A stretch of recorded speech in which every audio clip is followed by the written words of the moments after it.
Hey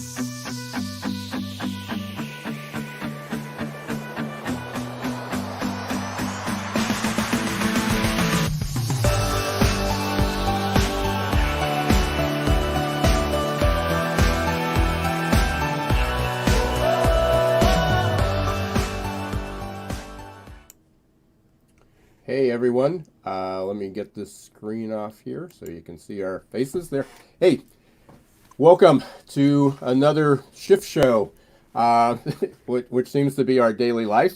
I've got another great guest today. We've got Edward Segal, who is the author of Crisis Ready, or Crisis Ahead, not Crisis Ready. That's what it was. And we're a couple housekeeping things here. In the chat, tell us where you're calling from, any questions you have. We're going to be talking today about how do we bounce back from a crisis. And we're certainly in the midst of the crisis right now, but hopefully we're going to be reopening. But that is certainly going to be a challenge. It's going to be uneven, it's going to be unpredictable, and as I've been saying lately, we're all kind of making this up as we go. That didn't prove too successful getting into this mess, so we're going to try to pick Edward's brain today and figure out how we can get out of it, some reality checks, and make the journey back to normal, whatever that might be. Or as I wrote an article this week, it was called Business as Unusual.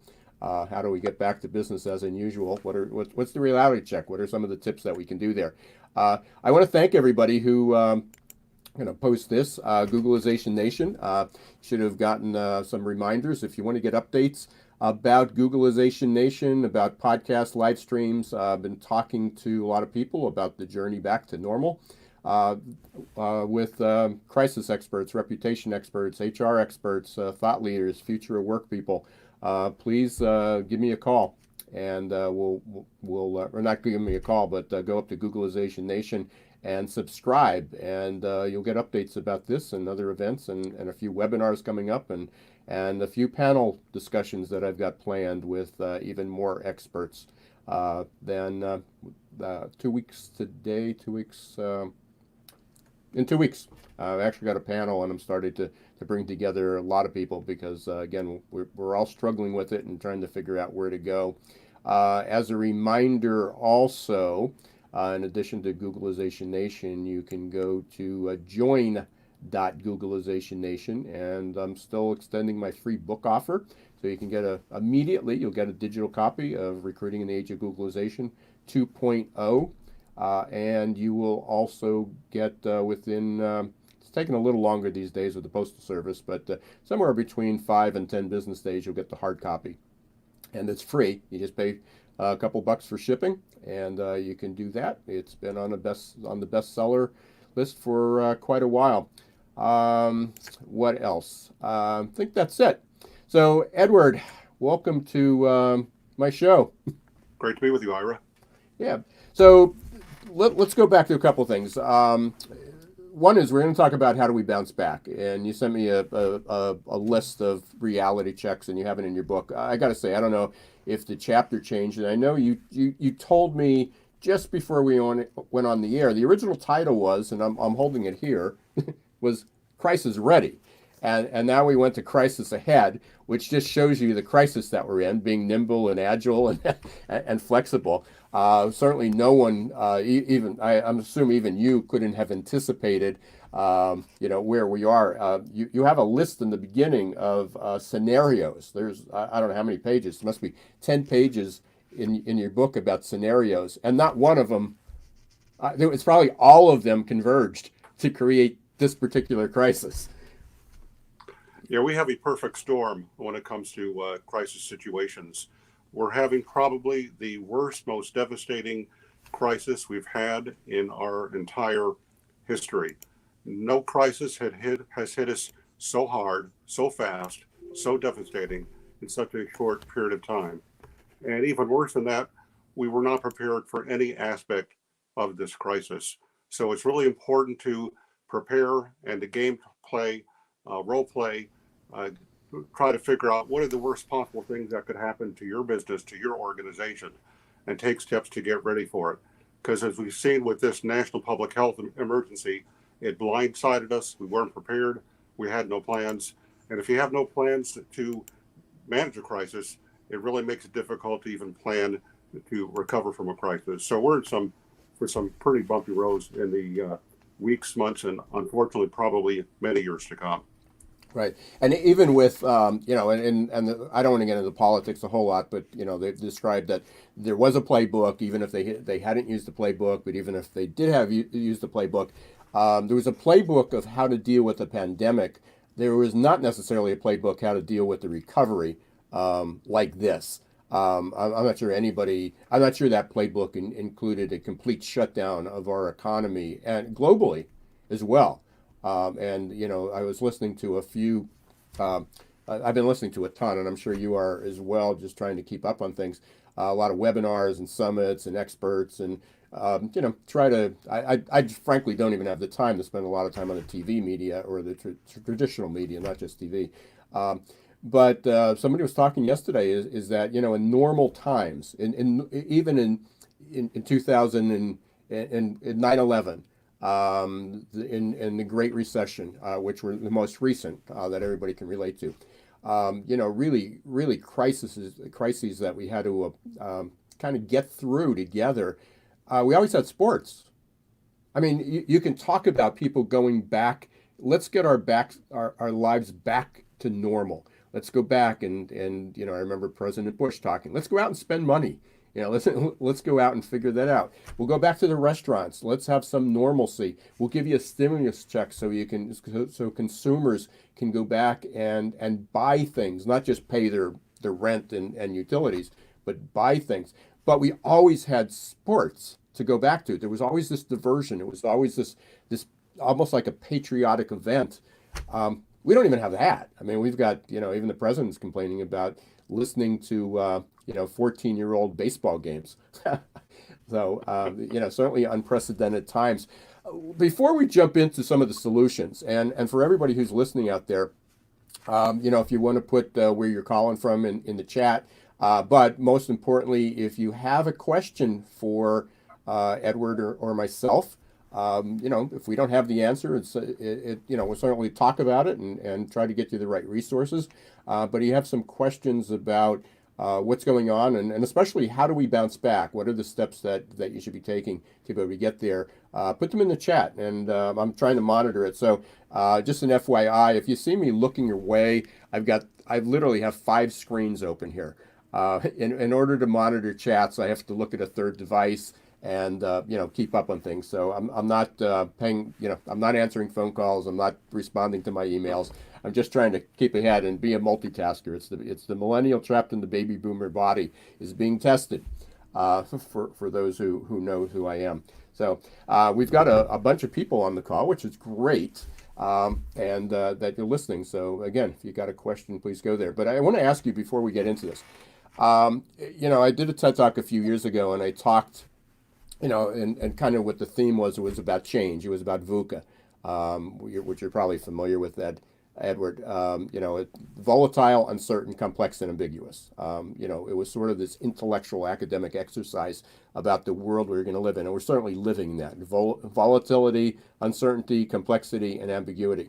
But I started out saying that my TED Talk saying that my entire life I've danced with change, and nothing like this, but I've always been fascinated by it and tried to be adaptable and flexible and a pioneer and a leader in change, and whether it's using technology or switching careers or whatever it might be. But how did you get into crisis management? I mean, it's people ask me. My first career, for those who don't know, I was actually a dentist. I practiced for 18 years, and I also shared this in my TED Talk. I loved everything about dentistry, but dentistry, and it's true. I mean, I love what I'm doing now. I haven't done dentistry in 25 years, but people always say, "Well, how did you get into that?" The 2 questions are: how did you get into that, and why did you get out? Well, I won't go into why I got out, but the why I got into it I really have no idea. I think it was just the shaping. When you grow up, you're smart. You're going to be a doctor, lawyer, accountant. That's what you should do. And somewhere in the fifth grade, I said, I'm going to be a dentist. And I was just stuck with it and too stubborn to make the changes. So I went through all the education and did well and had a successful practice and a successful life style. But it gave me an opportunity to jump off and do something else. But it was different. But how did I mean, that's my story, how I got into dentistry or out of dentistry. How did you get into crisis management? I'm sure you come out of the womb and saying, I think I'm going to have a career in crisis management. Well, I got into it by accident, and I got into it because it was a crisis for a member of Congress I was working for at the time. I won't use any names because I've worked with a lot of different members of Congress over my career. But this member of Congress was having a PR problem situation, and I really had to jump into it to help advise this politician what to do, how to do it, and when to do it.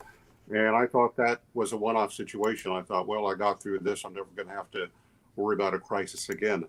And with all the career opportunities I've had and the different jobs working for different organizations and different professions and industry, usually there is a crisis to deal with one way or the other in those organizations. Sometimes they were internal and no one in the outside world knew about it. Sometimes it made national, even international headlines.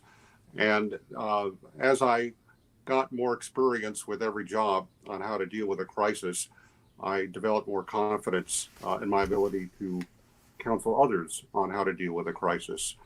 And then I was the CEO of 2 trade associations in the real estate industry, and I had the opportunity to almost deal with a crisis all the time, one way or the other, for these 2 associations.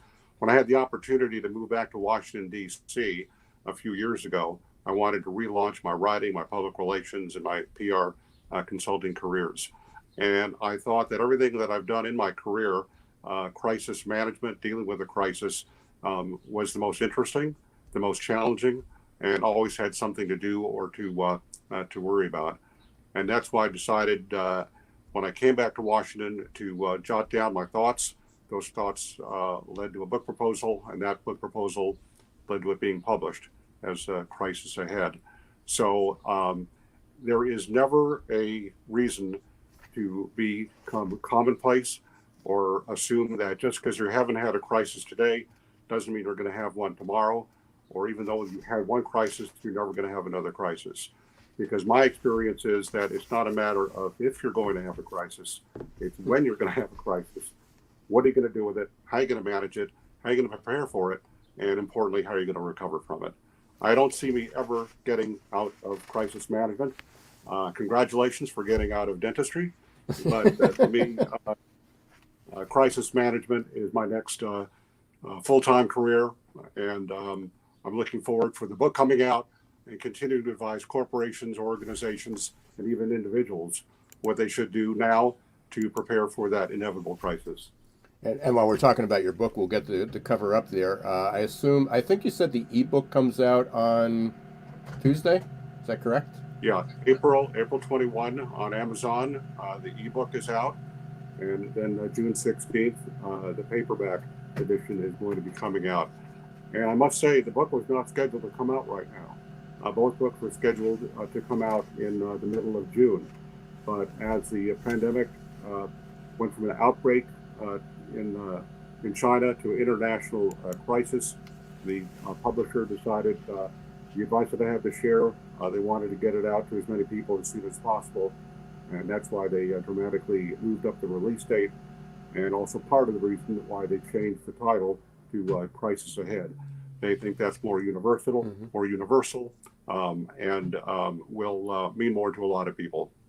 Well, it certainly is. I mean, and I love the fact that you changed, how they changed that to Crisis Ahead. But by the way, I mean, we're all adapting. We just launched an e-learning program in LMS. It's got 2,600 courses, and it's been in my back pocket. I mean, I've actually worked with this company for 9 years, but never did anything with it. I mean, I was introduced to them, And at the time it wasn't quite up to speed. But about a year and a half ago, I made a reconnection and said, that's the direction: upskilling, reskilling workers, online, certainly bandwidth, and things were just changing. But I just never had the time to do it. And then all of a sudden, this crisis hits, and it's got perfect timing. And we launched it a month ago. We brought on our first client this week with it. Again, so for anybody's interested in that, but it's there. So we're all adapting. And I think that's the ultimate message here, is that there's a lot of opportunity out there, but we need to, and these words are almost becoming buzzwords, but we need to become agile. We need to be agile. We need to be resilient. We need to be adaptable. We certainly need to be innovative and creative. If anybody thinks that we're going back to the way it was, that doesn't exist. And I think that's one of your reality checks that you have. I think that's your number one, and then I have a list going too. And there really is no going back. No, there's no going back, and that's one of the reasons why I took advantage of the putting a new title on the book. I was also able to write a brand new introduction for the book, and it specifically addresses the early crisis management lessons we can learn from the still unfolding pandemic. So this crisis, as bad as it is for so many people, and as bad as it's likely to be for so many more, it does provide very important, critical, early crisis management lessons that I hope we can all learn from to get ready for the next crisis. Because, as I said before, it's not a matter of if there's going to be another crisis, it's when. And history shows that there will always be another crisis. Well, and I think, and that's where I was sort of headed there, got a little detracted diverted. But with crisis ahead, there is a crisis ahead. Reopening. We have no plan to reopen. And just as we discovered, it wasn't just COVID-19. It wasn't just a novel coronavirus that created this crisis. We could talk about planning, and we're not going to go there, whether we did the right planning or we didn't planning or there's a different course. But there were so many consequences that we didn't anticipate. It exposed every vulnerability of our infrastructure, from supply chain. And again, we've talked about if I wrote an article in 2006, and I am by far not the futurist. I am not Bill Gates, who predicted a pandemic. But in 2006, I wrote an article for Business to Business magazine. I was one of their contributors. And I still have it. I mean, I actually pulled it out. And we talked at that point, I believe it was H5N1, the avian flu. And at that point, it was if this became a pandemic, we had a shortage of beds, we had a shortage of ventilators, we had a shortage of supplies, our supply chain. 15 years ago, there were people talking about this. So, but going forward, because this is unprecedented, shutting down an entire economy for not a few days, for months, and we don't know how long this is going to last. Crisis ahead, we know that there's a crisis ahead. It's not like we're not sure what it will be. We know what it will be. We just don't know all the iterations of it and all the unintended consequences. They're still being unveiled. So going forward with that, and going back to what we talked about, our original message is how do people bounce back from this? Not anticipating that there's going to be another crisis, but there will be another crisis. It's not prevention anymore. It's basically correction. It's mitigation. It's whatever term you want to use. Well, I think it's really important to learn from each crisis you go through to help be better prepared and know how to manage the next crisis.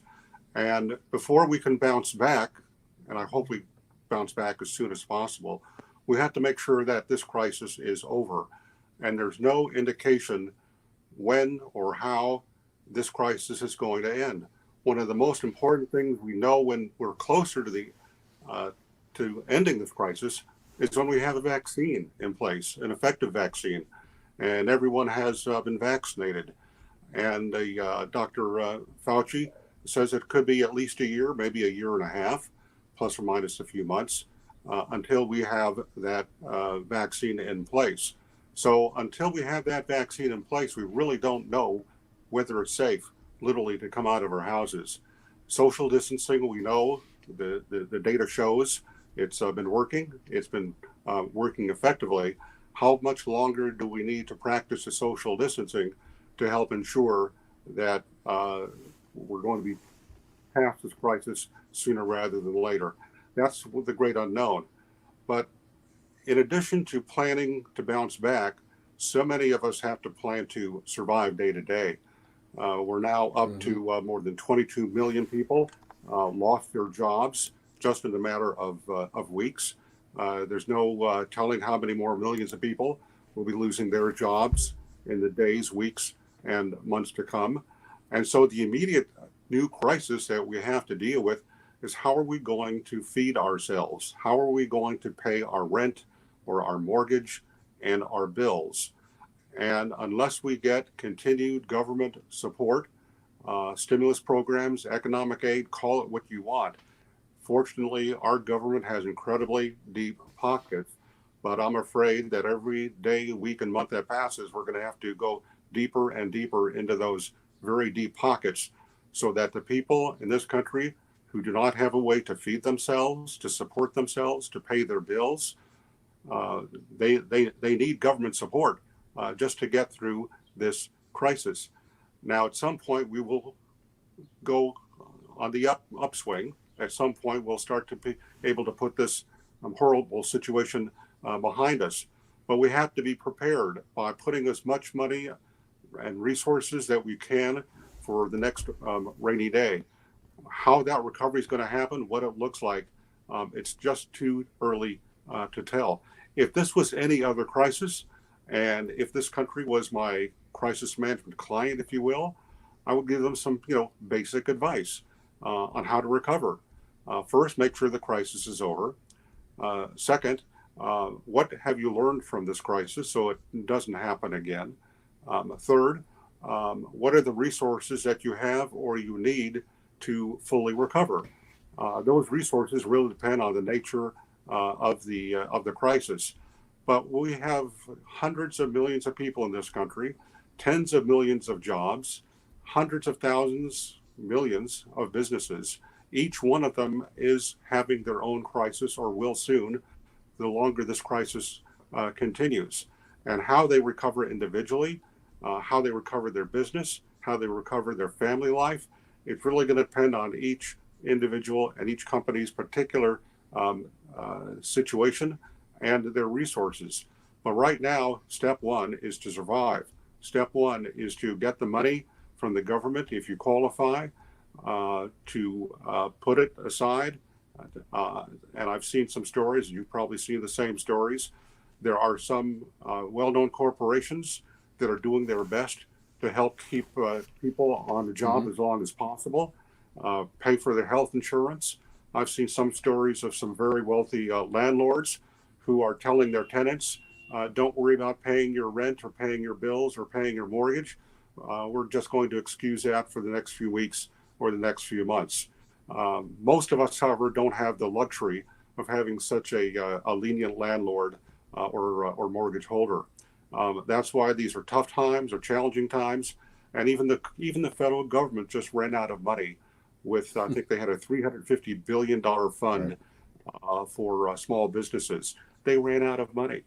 And now Congress is considering providing more money for the fund to help more people. So this is a day-by-day crisis. I just don't see the light at the end of the tunnel right now.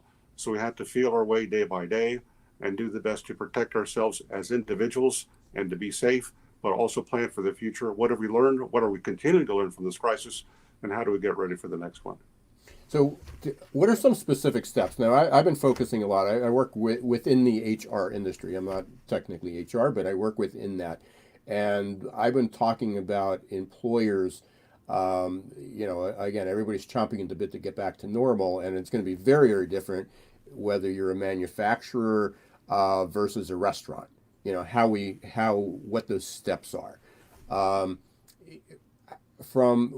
there some specific things that that again, a small, medium-sized business owner or someone in HR should be doing now? Because you said make sure the crisis is over. Well, this isn't like an earthquake and a hurricane and a tornado and a blizzard, um, because this is going to linger.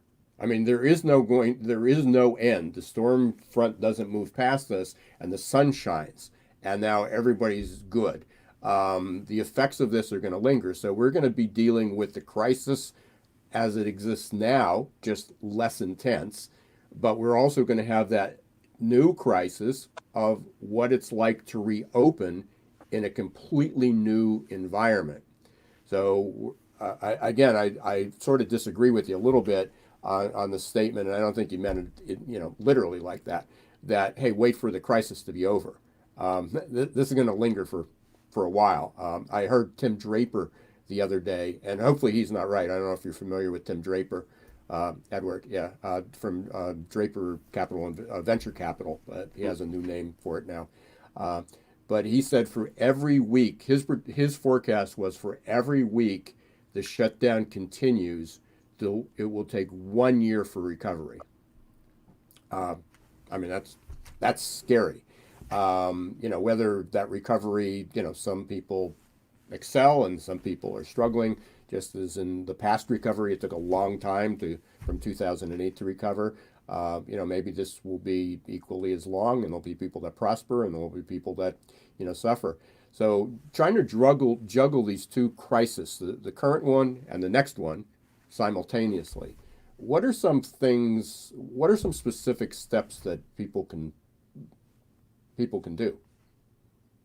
Well, get ready. I didn't mean to say that you shouldn't take steps to bounce back, but you should at least start planning to have a plan.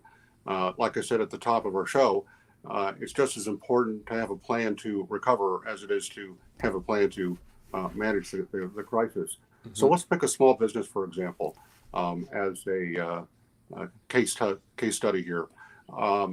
If I had a small business client, I would say, step one, reach out to all of your customers and all of your clients. Make sure you stay in communication with them and see what's possible to help them in their own situation. One of the last things you want to do in any crisis is to add to the panic or to add to the crisis. And sometimes reaching out and just assuring people that you're there for them. How can we help? Are you okay?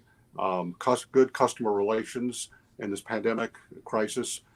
That would be an important first step, and have that two-way communications. Step two, try to be flexible with your current clients and see what you can do for them now. If they were a restaurant, a lot of restaurants here in Washington, D.C., where I am, they're now offering curbside service or delivery. They can't have people come to the restaurants right now, but they're trying to continue to be of service to their clients and try to get additional revenue. So they're being creative. And that's a key to success right now to bouncing back. Be creative. Given your situation, your business model, the industry, the profession that you're in, what can you do to draw upon your skills and your expertise to reach out to your clients to continue to be of service? And how, if it's necessary, are you going to be able to reinvent yourself so you can adjust to the needs of your customers and clients and also to the new economic reality? Next step, try to get as much money as possible through savings, stocks, SBA loans, government grants, whatever it is that you can tap into to help build up and maintain your bank accounts so you can continue to survive. And then when the crisis is over, you can use those funds as building blocks to help rebuild your business. And the other step towards recovery is learn from the successes and sometimes the mistakes of others. By studying what your competition has done in this crisis, what they did in earlier crises, how can you learn from what they did right, from what they might have done wrong, and how can you apply those lessons to your own particular situation? And then finally, follow the news. It's really important, as sometimes disheartening as I know it can be, to be paying close attention to the hourly and daily events in this unfolding crisis. But still, you have to be informed, you have to be up to date, and you have to pay attention to what's happening. You don't want to be surprised by anything that happens between now and when the crisis ends. And we'll be getting, I hope, some early signs of hope from our own government leaders and healthcare officials that we're coming near the end of the crisis. But right now, we don't know for the beginning of the end or the end of the beginning. So it does pay to start at least looking for ways to recover when the worst part of this crisis is over. Right. Hey, we've had a number of comments, and I wanted to bring it up. One is Rick Ray has been really active. I don't know if you know Rick, but I'm just going to put this up there. If this was the one, yeah. So he talked about, and you may or may not be familiar with the story, but he talked about John Deere during the Depression, that they gave tractors to farmers, and obviously that's 90 some years ago.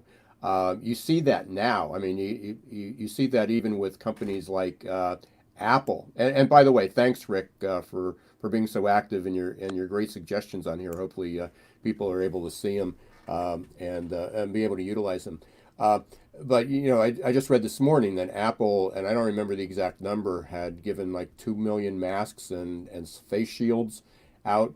People are being pretty creative in what they do. One of my friends.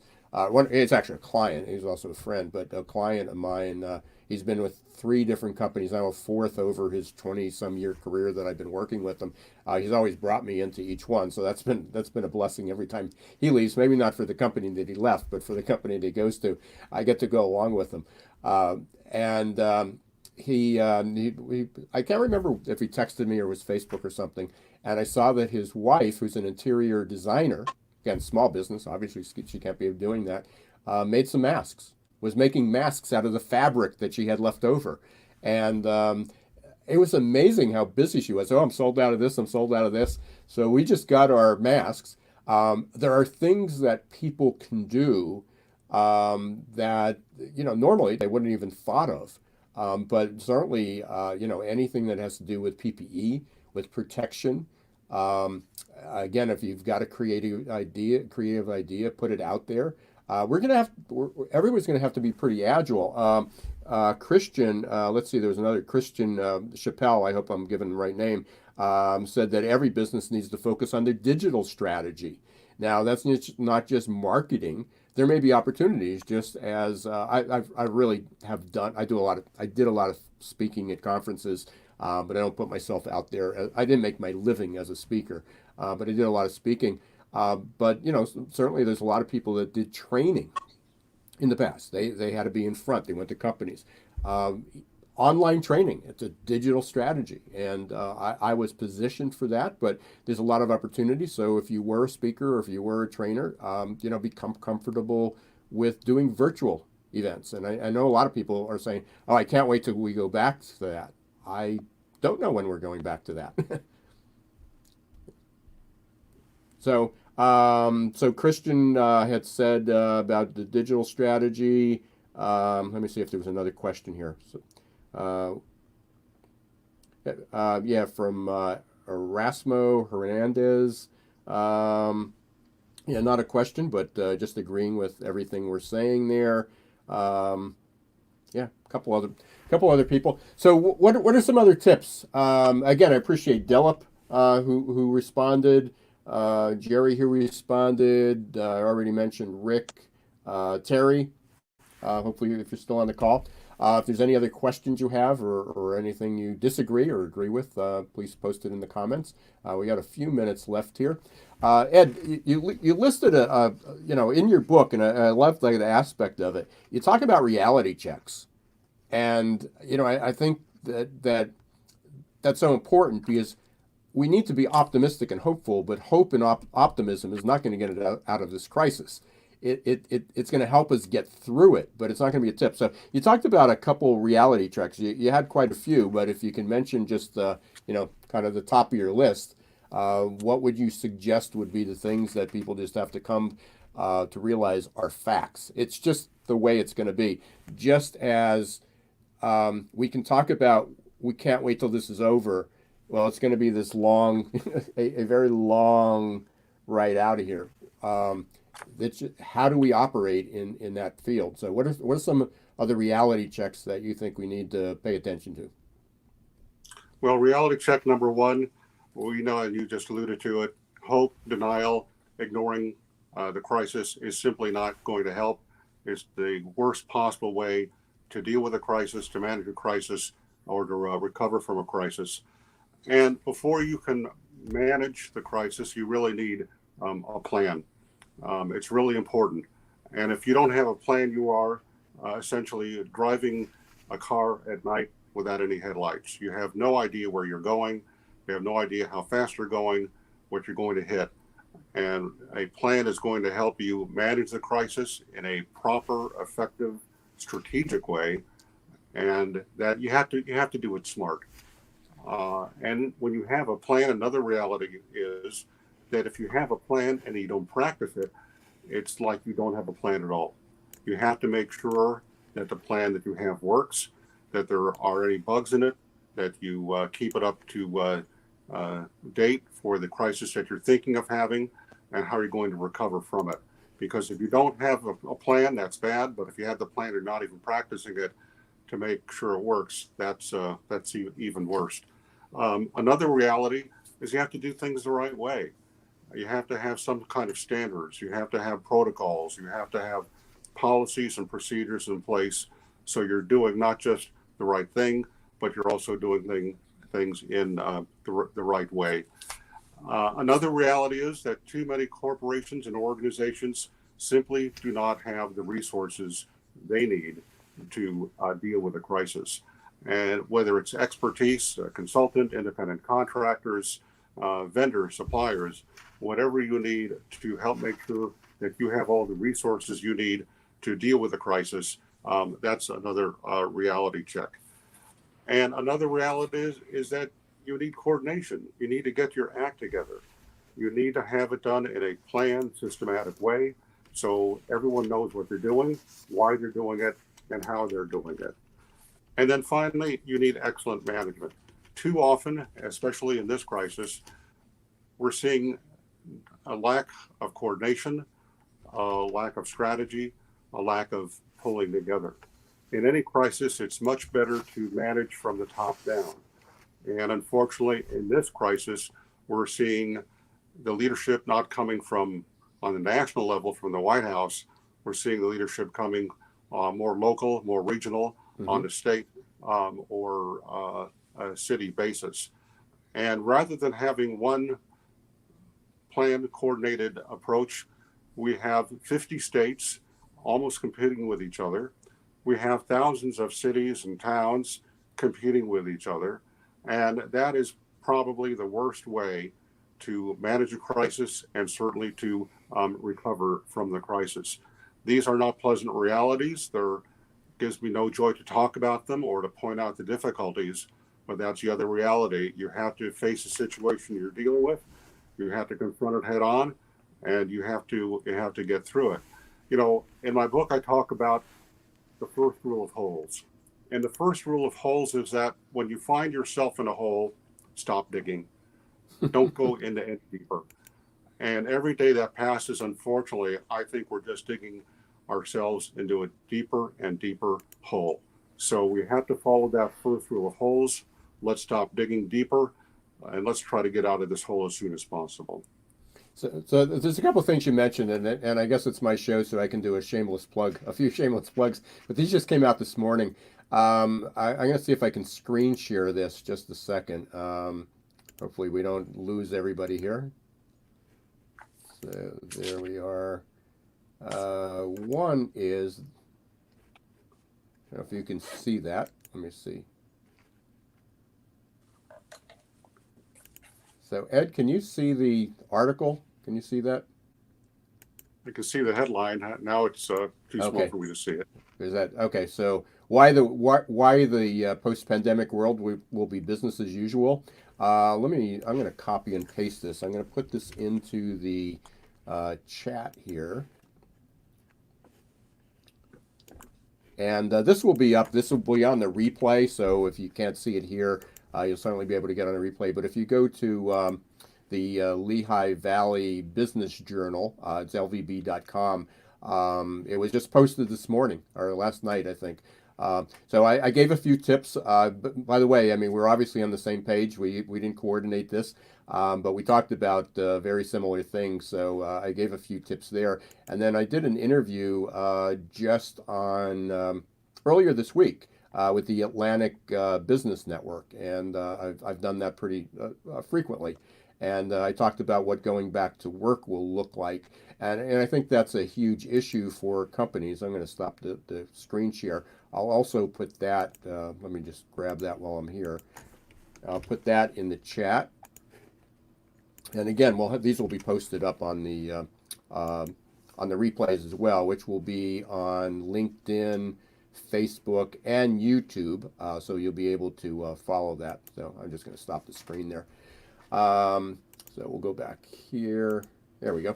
But again, sharing those things because just as you said about planning, thinking forward. Companies are waiting to reopen, but just as Governor Newsom said the other day out in California, if a restaurant opens, it's going to be different. We're going to be spread apart. You might have waiters greeting each other. One is guests may have to have their temperature taken before they come in.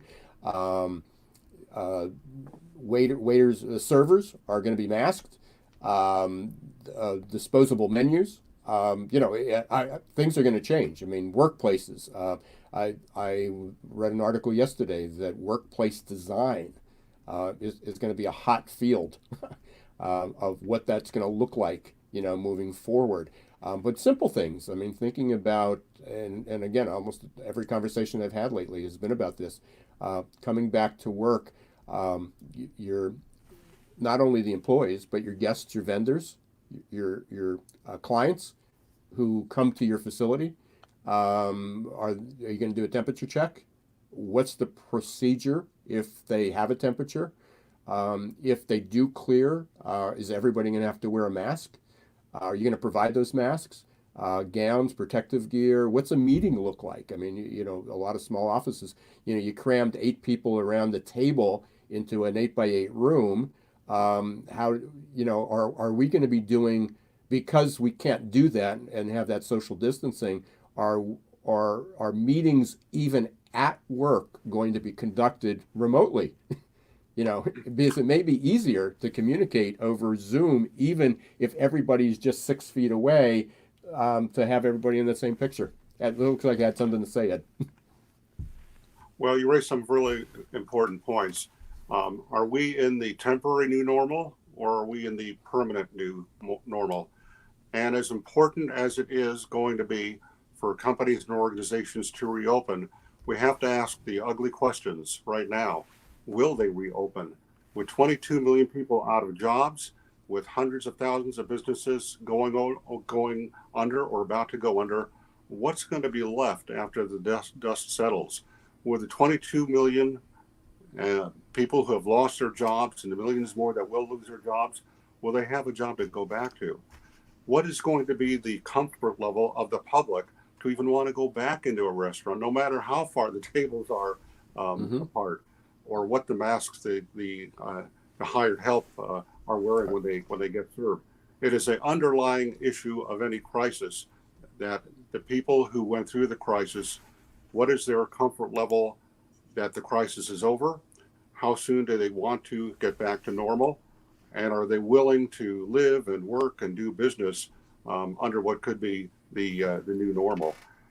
This could be our new normal for quite a while. And unless and until the public has the confidence to return, the people who will have their jobs or will be rehired, that they will have the confidence to go back to work. This is not going to be over anytime soon. We've already seen strikes and protests in the retail industry, people who work in grocery stores and the warehouses that they're afraid to go to work every day because they don't think they're being adequately protected from the virus today. What's it going to be like in a year or two when we have a vaccine in place and people have been inoculated? What's going to be people's comfort level to go back into work, to go shopping, or to go to a restaurant again? We just don't know yet. That's one of the great unknowns of this still unfolding crisis. And we're sort of getting to our end here, but I think you just summed it up perfectly. I was trying to figure out how to wrap this up. But you said about helping people gain their confidence that if I'm going to a restaurant, if I'm going to a movie theater, if I'm going to a sporting event, if I'm going to the grocery store, I need to feel confident that it's a safe place. And I think this may be the best question. It took us about 47 minutes to get here, but this may be the best question, is what can you do right now to increase the confidence of your customers, of your employees, which would be first, but also your vendors and your suppliers? What are the steps you can do right now to increase the confidence so they can return and feel safe doing business with you? Part of that, which is sort of an ancillary thing, is and you did mention this somewhere along the line, I think in one of our communications, is that, and I know we've been talking about it a lot, is how you treat your customers and employees and your community during this time is going to be critically important. I know we talk about culture and we talk about that all the time, and people say, well, we get back to normal, then we'll go back to normal. I don't think so. I think this is going to be different. I think there's companies that are struggling now but will survive and thrive in the future because they're treating their customers and employees and their communities the best they can. They're transparent, they're authentic, they're doing what they can. I think other people that are getting by are really going to struggle going forward. I don't think they're going to survive in that. So I'll share. Do you agree? You're nodding your head, so I assume you agree. Well, I agree, but there's only a limit. Unfortunately, there's a limit to what people can do now to provide that confidence to themselves, right, their family, their friends. But they can be transparent. But they can be transparent. Well, they can be transparent, but they can all, such as being transparent that they're following the guidelines set down by the Centers for Disease Control and Prevention and the World Health Organization to make their workplace safe. But so much of what we can do, there's just going to be an unfortunate limit. We need a vaccine. No, I agree. We need a safe, effective vaccine. We need more money from the government to help us survive so we can all pay our bills. And we just need to stay in touch with our clients and our customers and the public to let them know what we're doing, how we're doing it, and reach out to see how we can be of help to them in these very trying times. Excellent. So, Ed, I want to be respectful of your time and everybody else's time. Great conversation. One of these days I'll actually get to my goal, which was I say we're going to have a 30-minute conversation. There's just so much to talk about. It's so fascinating. At the top of my LinkedIn page, I said I'm terrified and fascinated by exponential change, and it continues to be true. And so I do so appreciate it. And from the comments from everyone and everybody who's been listening and the feedback that we've been getting so far, really appreciate you being here and sharing. You got a big day coming up. Let me see if I can get that picture up again. April 21st, that's Tuesday, up on Amazon. I assume you can pre-order it. Can people pre-order it now? They can go to Amazon and the book can be pre-ordered. And also I encourage them to go to my website at publicrelations.com. That's publicrelations.com. And there are options to click on Amazon, Barnes & Noble, and independent bookstores, and you can order or pre-order your book from there. So how did you get publicrelations.com? Publicrelations.com. How did you secure that domain? You must have it a long time. I got that in the early days of the internet. And wow, I was going to say it had been. So my only regret is that I didn't get publicrelations.net and org as well. but I was very happy to get Right. publicrelations.com. Yeah, it's amazing when you said that. I thought you were going to say you left something off, but so showing our age there a little bit. So again, I'm going to put that up one more time. Crisis Ahead. It'll be available Tuesday. The ebook, the digital version. Speaking of digital, on Amazon, or you can go to publicrelations.com, and you can get it at your favorite bookstore or from Ed. So I appreciate it. Good luck with it. I mean, the timing couldn't be better. And I said I love the title, "Crisis Ahead," because it's not that we know it's not that we know there'll be another pandemic. The next we're going to have a crisis in recovery. And again, it's just loaded with great tips. It's an easy book to read. A lot of exercises, questions that you can go through, and then I assume and people can get in touch with you by going to publicrelations.com. I know you're on LinkedIn as well. Any other social media you're there, or is LinkedIn, LinkedIn, Twitter, Facebook. In fact, if people want to have any questions, they can send me an email at crisisahead@gmail.com. That's crisisahead@gmail.com. And if they have questions, I'd be glad to follow up and see how I can be of help to them in the days ahead. And we're literally on the first page of the first chapter of an unwritten book, and I hope you'll continue to be part of this conversation. I know I'm going to plan to have a number of other events that are coming up for some panel discussions to get different perspectives. Hope that you might be interested in contributing to that. And hey, good luck with the book, and thanks very much. And stay safe, stay healthy. Keep washing those hands, keep your distance, and so forth. And to everyone else, I hope you'll do the same. Let me make a couple reminders here before we sign off. Go to Googleization Nation and subscribe. Again, right before the shows each week, I send a few emails out to update you on speakers like Edward. On Monday, I got another one. That was included in today's email with Keith Campagna. You might know Keith. He is my co-host on Geeks Geezers Googleization. We're going to be talking about life-work integration. Basically, how do you manage your stress during a crisis like that? So you'll get notices like that. I'm also planning a few webinars, some panels, some summits you can keep there. And I don't, let me see where the other is. And you can also continue to get my book. I'm going to shut that off. Let me go back and find where the banner is. Again, too many screens, too many devices.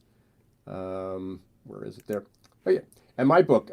By the way, for anyone who sees it and it says, "Oh, I'm not a recruiter. I'm not an HR. I don't do any hiring. I'm just an employee."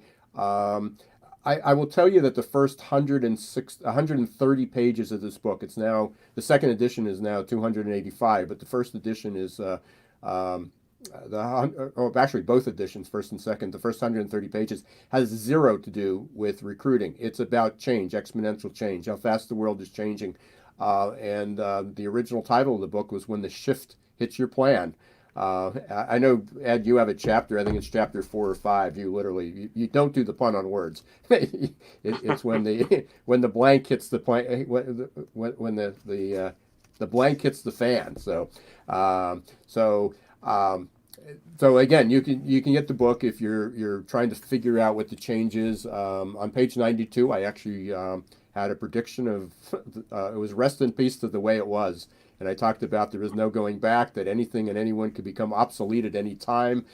Job security was history. There's a couple other tips there. All pretty much, I predicted it through technology, not through a crisis or a pandemic, but we're pretty much there. Well, I enjoy being on your show, and I look forward to being on again. We can talk more. We have a lot to cover next time.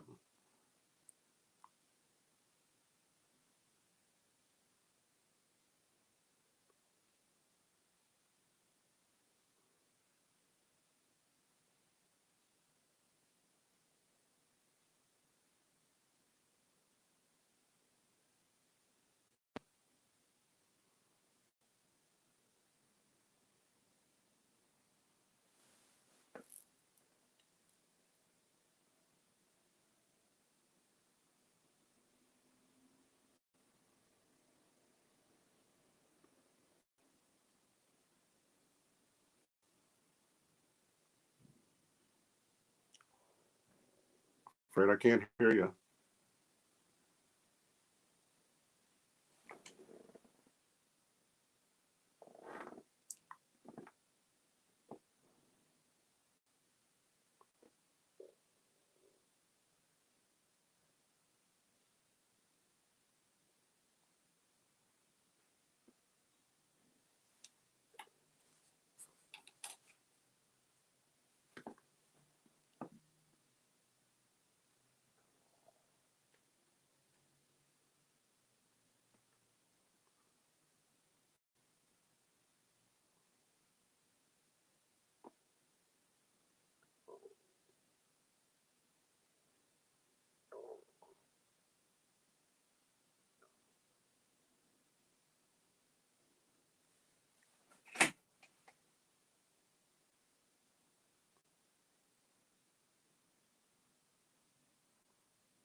Hey everyone, Ira Wolfe back.